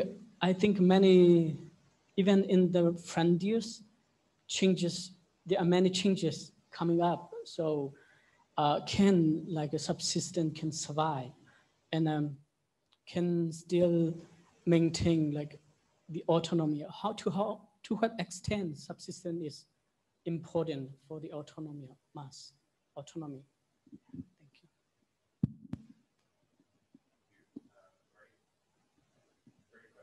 you. Is it on? Yeah, thank you for the great questions. So I'll answer your second question first in terms of autonomy. I think subsistence is incredibly important for how people there conceive of their own autonomy, right? If you're not relying on external sources for food, then that gives you a certain kind of autonomy, which is, I think, hard to, for people living there anyway, it's hard to conceive of other kinds of autonomy. But that doesn't mean that a shift to a market economy might not give them a different kind of autonomy, right? I don't think, you know, I think you're entirely right that these are areas, these frontier areas are in the process of changing incredibly quickly. And I think that's why they're really interesting to study, in part, because there's going to be, and there is, massive shifts in the way people are living in these areas. So I think your question's incredibly relevant. But I don't think, when I spoke about autonomy and subsistence agriculture, I don't think the value of autonomy in Karen is only necessarily rooted in subsistence agriculture, but also on an autonomy on a village level, for example, on this kind of individual autonomy, this idea that there's less of a hierarchical relationship between people. So that kind of social relationship could take a different form under a non-subsistence agriculture model. I don't have an eye into the future to see what that would be, but I don't think it's necessarily limited to subsistence. And regarding the peace park and the formalization process, I think, you know, this is something incredibly interesting. Like, how do we codify? How do we make, you know, a formalized system out of something which is customary, right? And then you're talking about federalism. How does this, as a lot of ethnic groups would argue, or are striving towards a federal system? That's what often they argue. So how does this fit within that? I think this is something for people at Kaysan to answer rather than me, a lot of the Karen activists there, because this is something they believe in. You know, they actively believe that by formalizing these customary practices, they can essentially advocate and create a state-like system. So they can, and this is why I talked about prefigurative politics, they can act as if it already was a state, that they were already governing. And actually their argument would be that they always have been governing, right? This is actually the argument, is that, you know, there has always been this customary system that people, you know, it's just not seen in the same way as a traditional governance structure, but that they're saying that these customary systems are and have always existed, and that by formalizing them, they're making them legitimate. So they're saying they're actually creating a space for future recognition under a federal system. I think that's what their argument would be. I mean, they might come back to me and say I'm wrong, but I think it's something along those lines. How that works in practice is incredibly complicated, as you know, anyone who's looked at the peace process or ongoing politics in Myanmar and whether even a federal system is possible would, you know, would agree with. I don't claim to have solutions for that incredible, huge issue. Okay, we will. Thank you so much for the two questions there. We will move on to. We're coming up to 3 o'clock, but we're going to just keep going as long as there are questions coming. And I think there's some really interesting points here, so we will keep answering them. But of course, there may be some people leaving us, and everyone is free to stay with us or leave the chat. No problem at all. But we will just keep going until the questions run out. The next one we have from our Zoom chat line is from one of our PhD students, Irena. So thank you very much for this question. The point is the emphasis on values, contestation of politically informed value systems and alternative approaches or practices is all too relevant in the current conditions and screams for attention, challenging but paving some way forward by shifting the focus. Thanks. I realize this is more a comment than a question per se, but yes, you have support.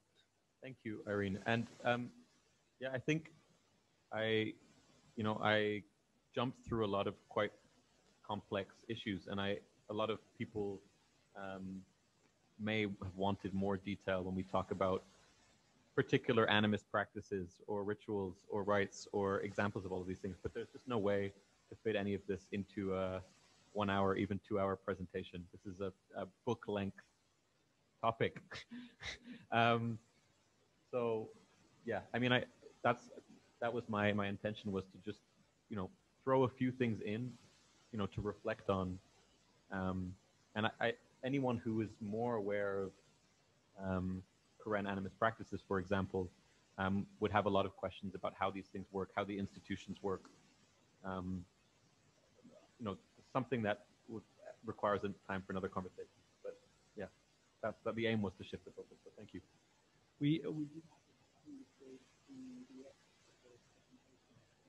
So one thing we can do is that we are recording this and we will have this available to watch online, and we will publicize that fact. So people will be able to look back on this presentation. Through the Mekong Land Research Forum, we'll also make the PDF of the presentation itself available. Obviously, this is kind of summing up Dominique's points, but it will be a good reference point for people to look back and then kind of go deeper for themselves into the various issues and the theorists and examples that are brought up. So we'll publicize that in the future when we have everything available and collected together. So thank you, Irene. Now we have, my name is Kavlex, who would like to ask, why do you compare the Karen land with the Bible?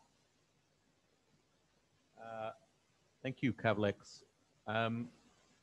So this is also, there's a long answer to this, but a short question, but with a long answer. There is a short question with a long answer. This is a historical answer, which has to do with the roots of a lot of Karen nationalism and how, there's not only Christian Karen nationalism, of course there's Buddhist Karen nationalism, other forms of Karen nationalism, but in this area, in Mutra in specific, it's largely dominated by Christians. And the Karen National Union has long been dominated by Christians. This has been, the site of actual political struggles in the past, notably the split between the DKBA and the KNU in '94, which led to significant losses of territory by the KNU. This is perhaps the most politically significant event in the KNU's history, is this split.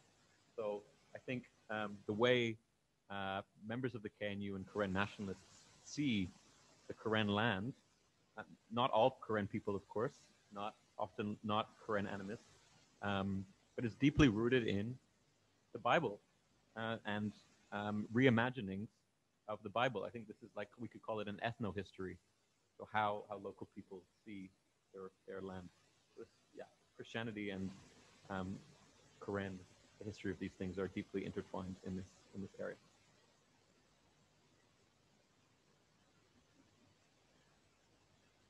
Now we have a message from Andrew. Thank you very much for your question, Andrew, who has done some ethnographic fieldwork in the Salween Peace Park. I will read out his comment. Yes, there's a question in that. Yeah, I certainly have encountered a concern for the potential erosion of traditional cultural norms, forms of dress, etc. But more particularly, the sense I have had is that many people see the Salween Peace Park as a way to prepare for development and change in ways that are consistent with the animist values and social land relations of the core. So again, a comment, but I think there'll be something you could reflect on. Sure. So if this is the Andrew, hey Andrew, this is the Andrew that I'm thinking about. Thank you.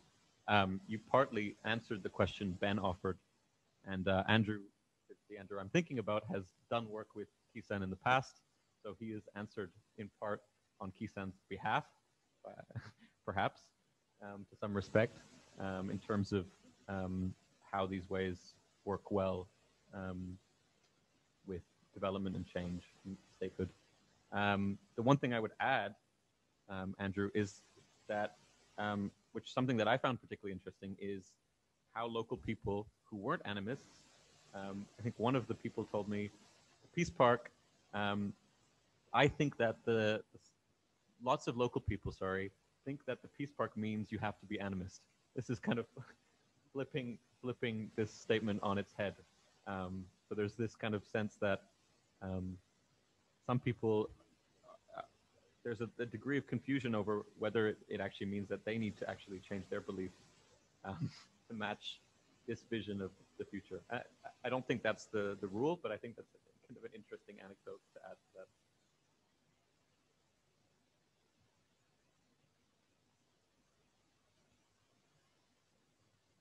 Now we have a message from Min Tan. Thank you very much.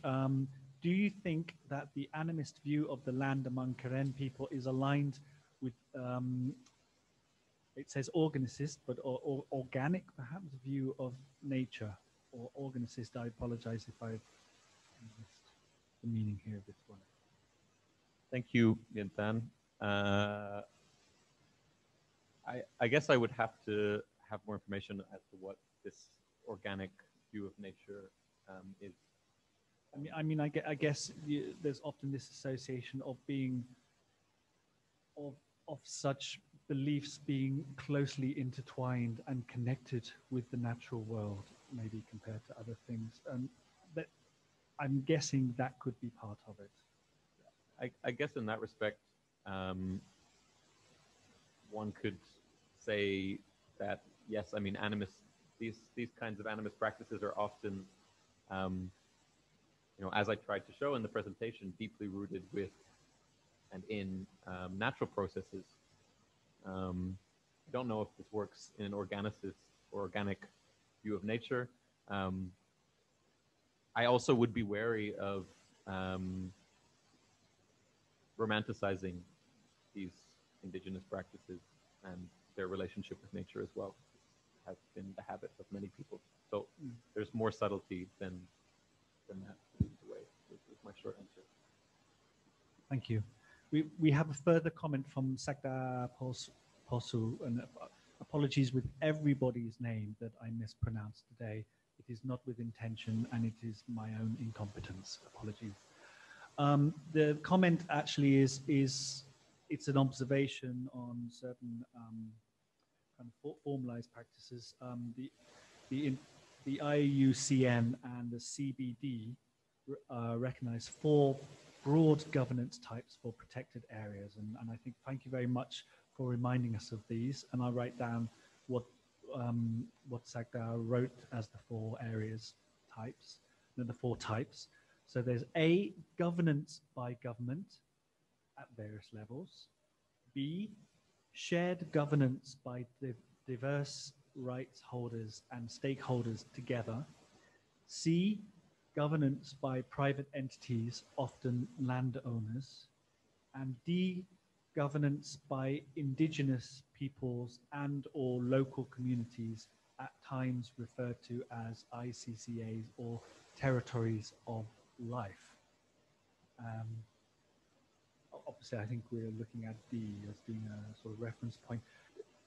I mean, maybe you have a comment, but also out of interest, when the Samhain Peace Park was put together, were there referrals to this kind of formalized system?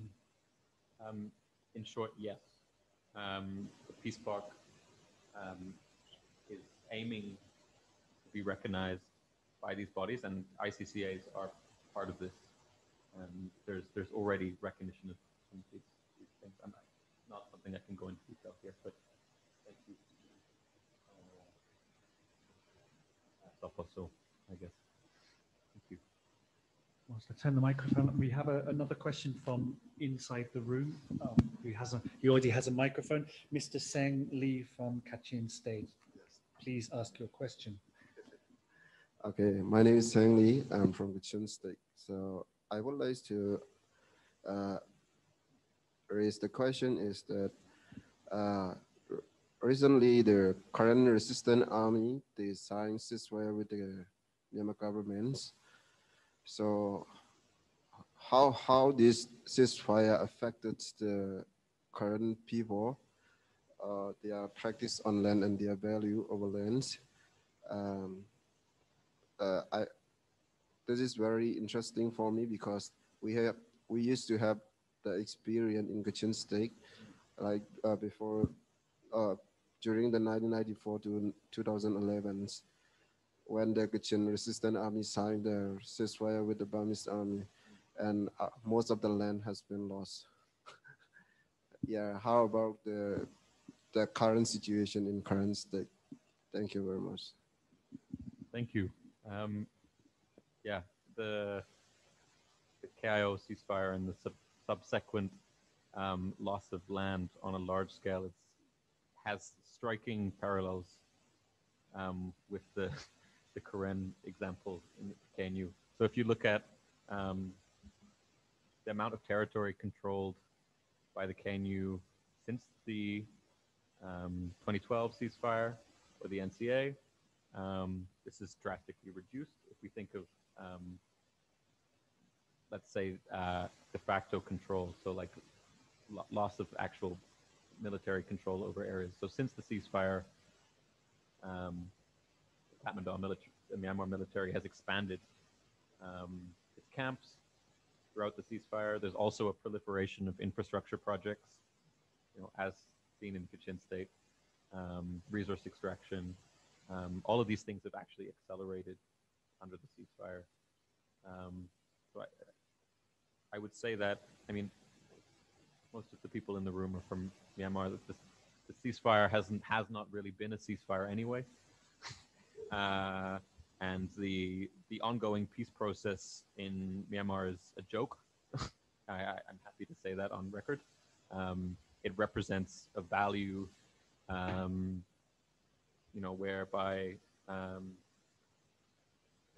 more money is going into pockets of representatives of groups and are capitalizing on this peace process than is actually translating to real political change. And then you have an acceleration of extraction on these in these frontier areas, like in Kachin State, like in Karen State.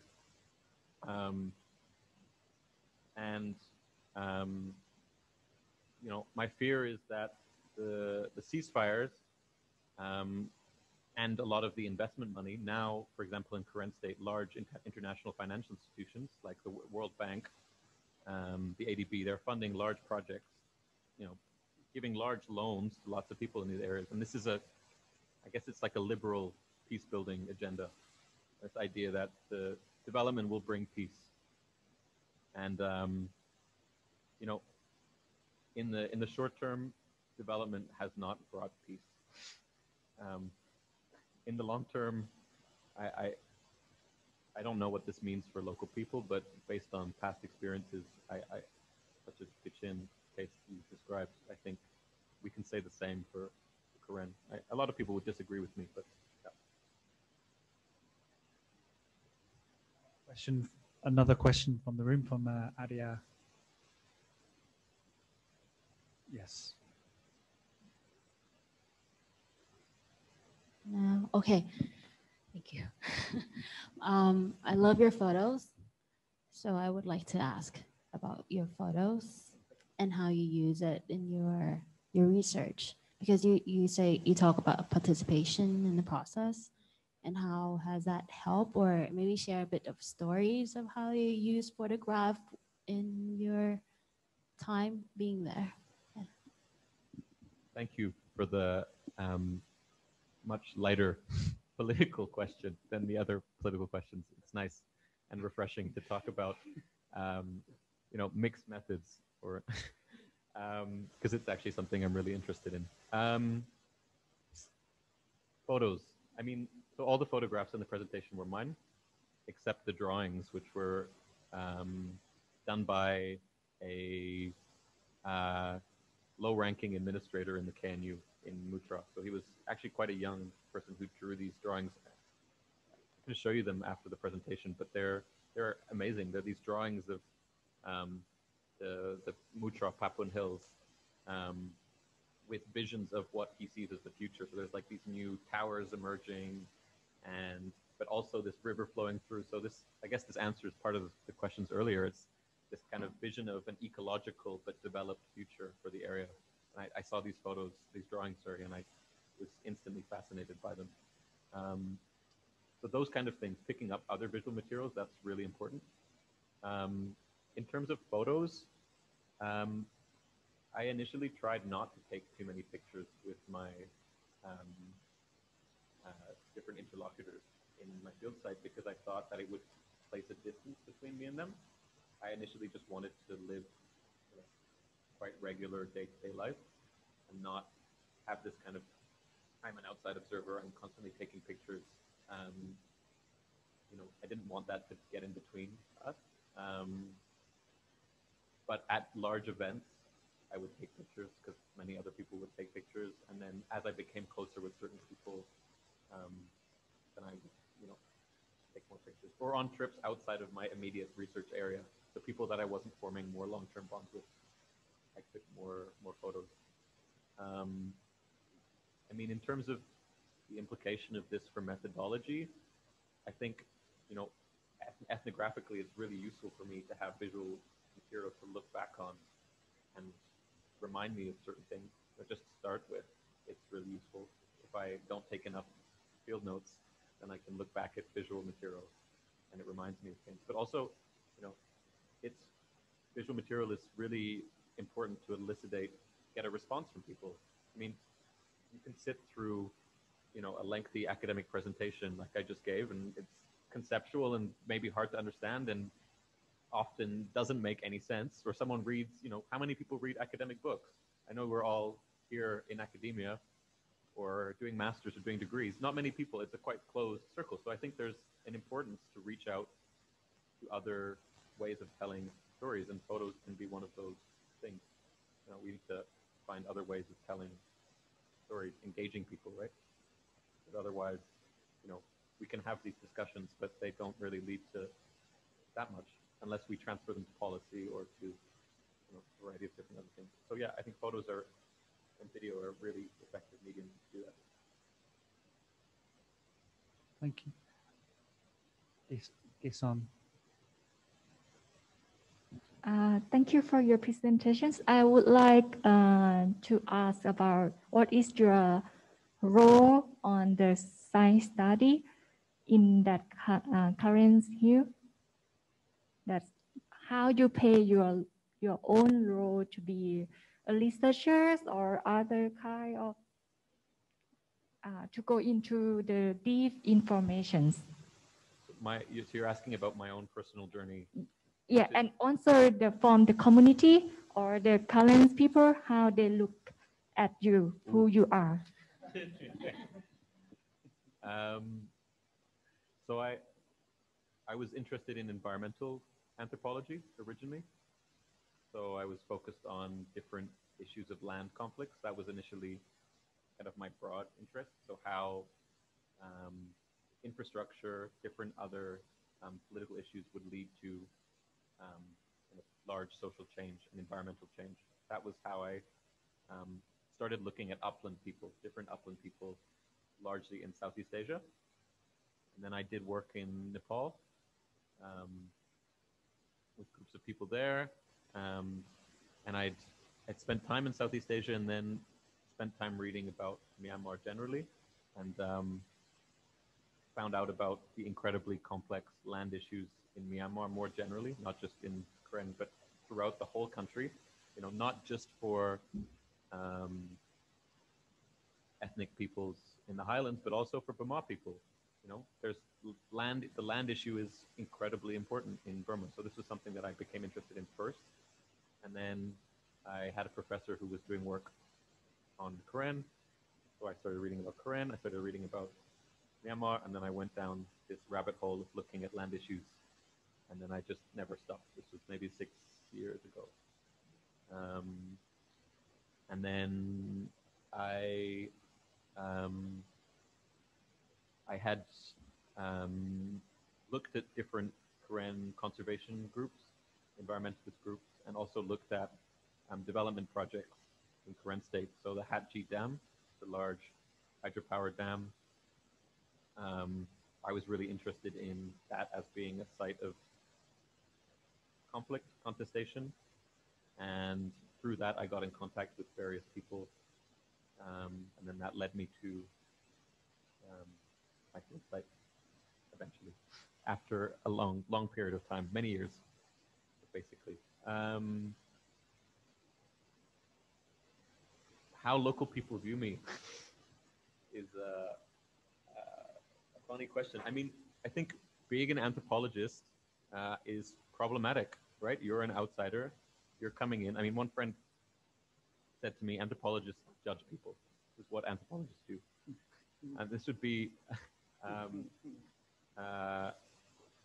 know, a lot of people would throw this kind of colonial thing at anthropologists. You know, what are anthropologists doing? Well, and I think, you know, this is definitely something we need to think about, how we collaborate with our people we work with. What ends our research? What is our research for, right? I think it really depends on who we're talking about in the field site. I think a lot of people, a lot of Karen people in these areas often feel like outsiders, they rely on outsiders for help, or they feel like outsiders are there to help them, so they're quite grateful for people being there. You know, of course, lots of people view you with suspicion. Are you a spy? What are you doing here? Why are you interested in our lives? You know, there's a whole range of things, opinions, and you know how people feel about anthropology. But I mean, I would say that you know, in response to people who say that it's judgment, anthropology is this kind of judging people, I would say it's actually it should be an open conversation between people. The act of translation, right? You're trying to translate something, and it requires a distance, right? You need to be. It's hard for you to see outside your own cultural limits, so it's useful to have a certain distance, I think, to get to limits. That's not really part of your question, but I have to defend the discipline a bit from those accusations. I mean, they're not unfounded. We have to acknowledge the colonial past as well, and the continued, you know, extraction of knowledge. I don't think those things are unexistent. I mean, so they're very important. I guess you could easily levy this accusation on any researcher going into a community. So why should it be put on anthropologists and not other researchers? I just thought of one last point, is that often local people call me Pudewa, white younger brother. This is often, it's a term of endearment. This relates back to Karen myths, history. You know, complicated story, but that's a short answer.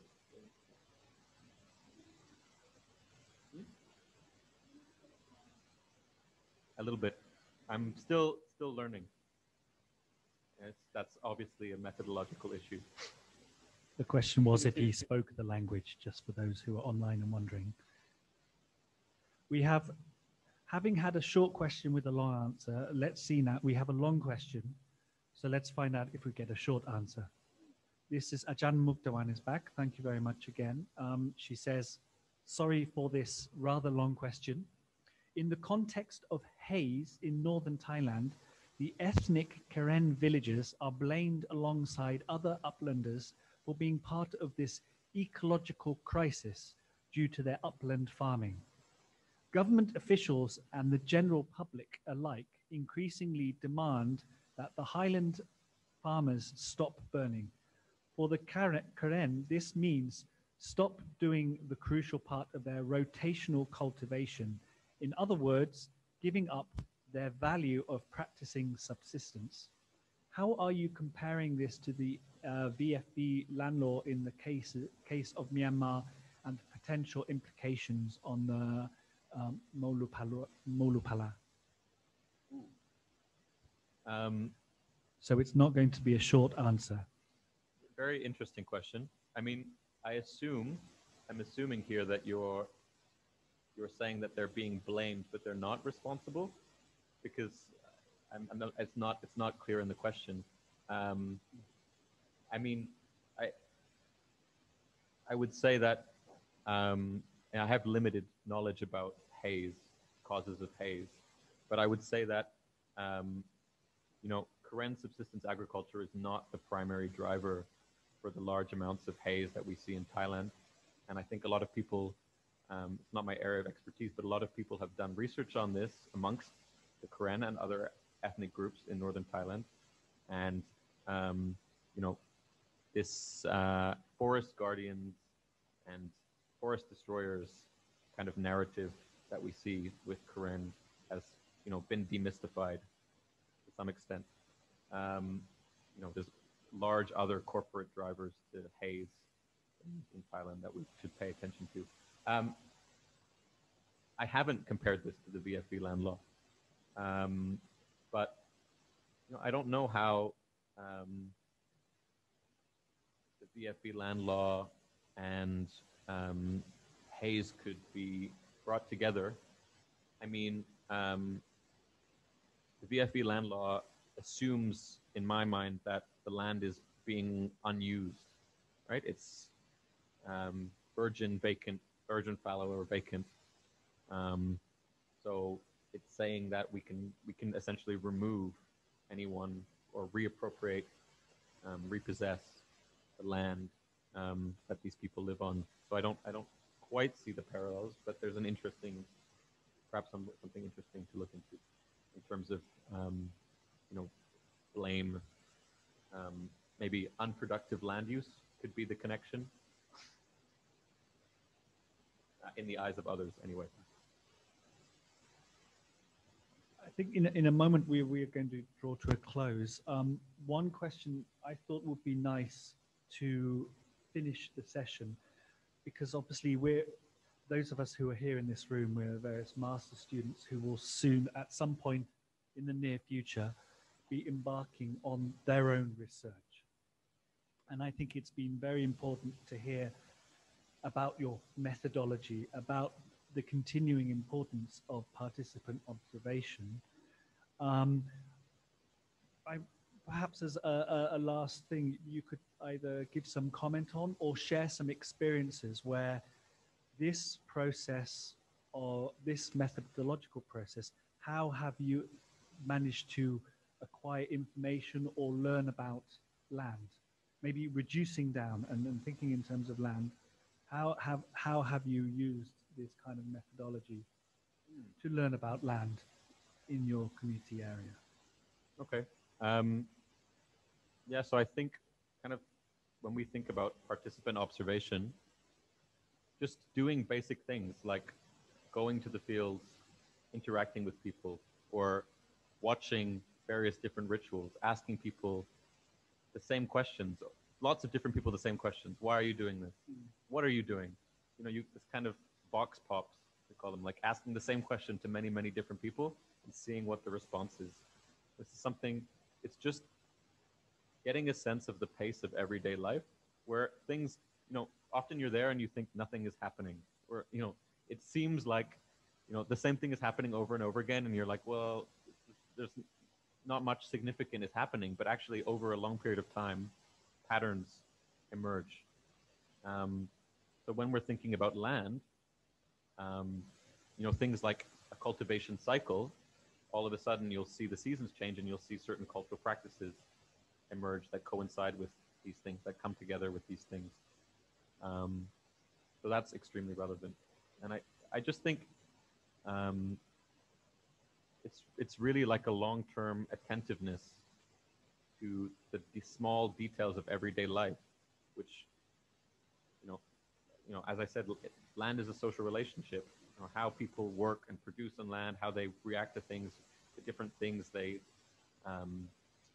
value socially that comes out of this relationship. These are, you need to look at it, you know, over a period of time. I mean, not all of you will have the virtue of having a long period of time, but you can incorporate some of these methodologies in your research, or at least theoretically, you know, broaden your lens, right? Start looking at things in a slightly different way when thinking about land. Didn't really answer your question. But I think it's important to recognize, obviously you are conducting a PhD and you have an extended period of time to go into greater depth. But I would agree that even for a master's study, you may have a number of months, but that will be it to do your research. But I would agree there's still opportunity to take the wider view, to approach your field site with open eyes and willing to try and consume everything that you experience, and to keep asking those questions and keep repeating those questions. I mean, many of you will be familiar with this, but things, you know, you might just be thinking about land, but, you know, ethnographically, as I hope to show in part of my presentation, all of these other things which we would see as culture or values are also part of land, right? Nationalism is, you know, can often be a manifestation of people's attachment to land, all of these different things. So I think that's also part of it, is recognizing these different you know, aspects to what land is. I think that's kind of maybe one of the takeaways from the presentation. And as you've seen, it makes things very complex, but it also produces a great depth and richness in your research. So absolutely worthwhile. Yeah, I would also encourage you to simplify your research focus based on a long period of ethnography. I would say, you know, find something very, very specific that isn't so complicated and hone in on that would be also part of the experience of this. Very good point. We have one question has just come in, just to finish with, from So Yan Nang. Thank you very much for staying with us this long and asking a question. The question is, wait, I'm going to read it first and then I'm going to it to myself. Have you found consistency or inconsistency in land management of KNU, the Burmese land policies, regulations, and laws? For example, thank you for adding on there. Oh no, that's something else just came. Have you found consistency or inconsistency in land management of KNU and the locals' value on land? Thank you, Sayanai. Nice to hear from you. Consistency and inconsistency in land management of KNU and locals' value of land. I mean, this is interesting because the KNU's land management systems have been built and developed in conjunction with groups such as Kisan. So the idea behind the land management systems that the KNU is furthering in conjunction with these NGOs is trying to acknowledge customary land tenure. So I would say that there's a consistency in this sense because the land policy has actually been modeled to acknowledge customary tenure. Now, I mean, a short answer in terms of inconsistencies, of course, if you're codifying people's practices, then there's going to be inconsistencies. You're making something, you're formalizing something which is not necessarily formalizable. It's a flexible, changing regime. So if you're codifying these things, of course, there's going to be inconsistencies. For example, in the mapping of territories, there's going to be, in GAW boundaries, there's going to be disagreements. These things are going to have to change. But I'm sure that's something that people at organizations like Kisan who are working with the KNU are thinking about. They know much more about these particular issues than I do. So I think, you know, locals' value on land, inconsistencies with KNU. I mean, you could say that, I mean, people have visions of land as property, right? I talked a lot about customary land ownership, but even within Mutra, land is bought and sold. It's not just this timeless customary land system where people are free to use land. There's land ownership, land titles, which are being issued by the KNU, and that's causing conflict amongst villagers because you have land titles being issued, people buying and selling land, rising land prices, so land speculation. you know, you have um, resource extraction projects done by the KNU itself, which clash with its own policy. So, I mean, these are all things worth keeping in mind. I mean, there's another comment. There's a comment here as well from Sakta Poso again, which actually maybe slightly, well, it says that I'm sure that issues relating to land in Mutro are practiced according to KNU land policy, the Green Book. I mean, that's obviously based on the last question, something that we could have our own further discussion on, and I think there'll be various viewpoints on that. And then she says, as Dominique mentions, that the area is highly contested area, and falls under KNU, but Burmese land policies, regulations, and laws. For example, the VFV law is not really taken into account in the recognition of Mutro and other KNU administrative areas.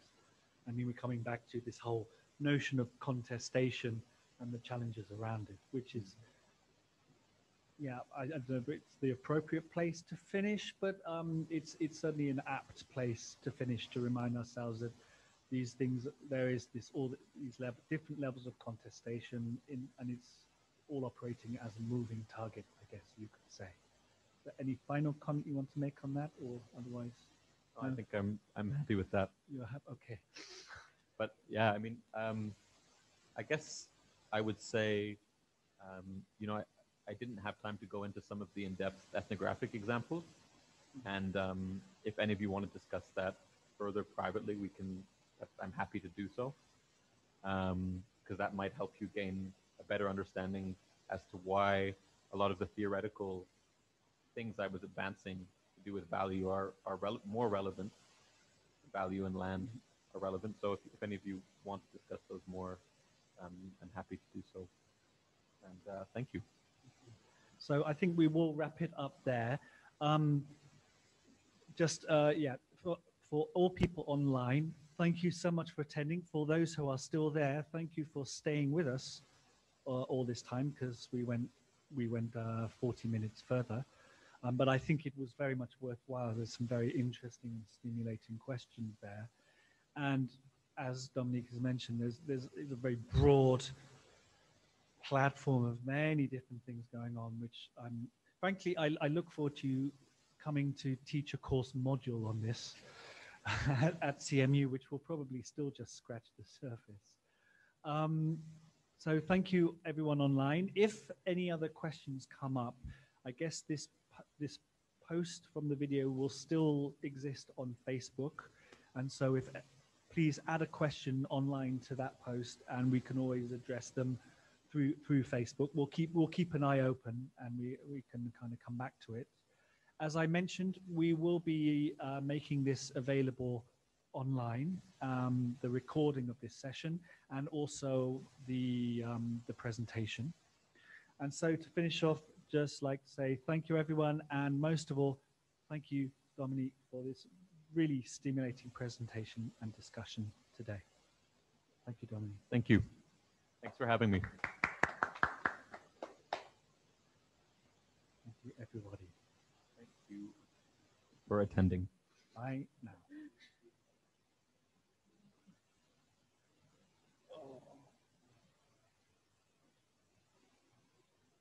No, it's all right. I went.